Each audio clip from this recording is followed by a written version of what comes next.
Alors depuis 2009, des plaintes partent à la Cour pénale internationale par le biais du Hamas, avec son accord, voire même avec sa participation active. Par exemple, l'un des 3 dossiers qui a été retenu par Fatou Bensouda, lorsqu'elle a décidé, après 5 ans d'enquête préliminaire, d'ouvrir une enquête approfondie, elle dit « focalisez-vous sur 3 dossiers, l'un d'entre eux, les marches du retour ». Les marches du retour, vous savez, ces manifestations, les tirs, etc., eh bien c'est le Hamas, et ça je peux en témoigner de l'intérieur, qui a constitué une équipe de recueil médico-légal de façon à pouvoir emporter à la Cour pénale internationale des dossiers absolument indiscutables. Vous voyez, c'est pas une ONG, c'est pas des rapports qui viennent de ci ou de ça, ce sont des gens du ministère de l'Intérieur que personne ne connaît, vous connaissez même pas leur nom, et c'est même le directeur des services de renseignement qui chapeautait cette équipe. Et cette équipe, eh bien, prenons l'exemple des marches du retour. Vous avez un jeune qui tombe face à la barrière israélienne. Immédiatement, vous avez quelqu'un qui a été formé, ils sont disséminés tout au long de la frontière, qui vient, qui prend le nom du jeune homme ou de la jeune femme, qui prend les noms et les téléphones portables des témoins, ceux qui ont fait des vidéos, des photos, on les enregistre, chacun fera l'objet d'une convocation où il sera entendu pendant 30 minutes pour recueillir un témoignage, prendre les pièces d'identité, après il faudra traduire tout ça en arabe, ça c'est tous les témoins.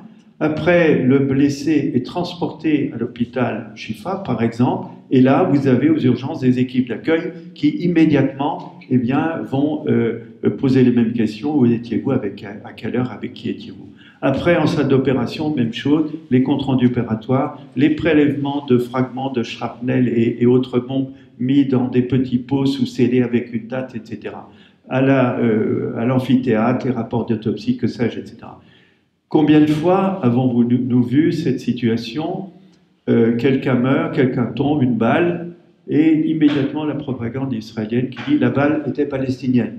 On l'a vu pour Abou Touraya, amputé des 2 jambes, qui a reçu une balle en fin front. On l'a fait sortir, on l'a fait déterrer, on a fait une autopsie en déterrant le corps d'Abou Touraya avec une vidéo filmée en continu qu'on ne puisse pas intercaler, etc., etc. Tout ça pour vous dire que, et pour expliquer que lorsqu'il y a un crime, eh bien, il y a des preuves qui sont absolument nécessaires pour un tribunal, et ce n'est pas des déclarations, un témoignage, il y a eu des enfants égorgés, etc. C'est beaucoup plus compliqué que ça, et heureusement, c'est beaucoup plus rigoureux que ça. Donc ça a donné 3000 plaintes qui sont parties directement sous la couverture du Hamas à la Cour pénale internationale, et ça fait partie de ces masses de dossiers de qualité pour lesquels Fatou Bensouda a dit « J'ai reçu une énorme masse de documentation, et après 5 ans d'enquête préliminaire, je décide d'ouvrir une enquête approfondie. » Donc ça, c'est un exemple pour voir comment ça se passe dans un tribunal.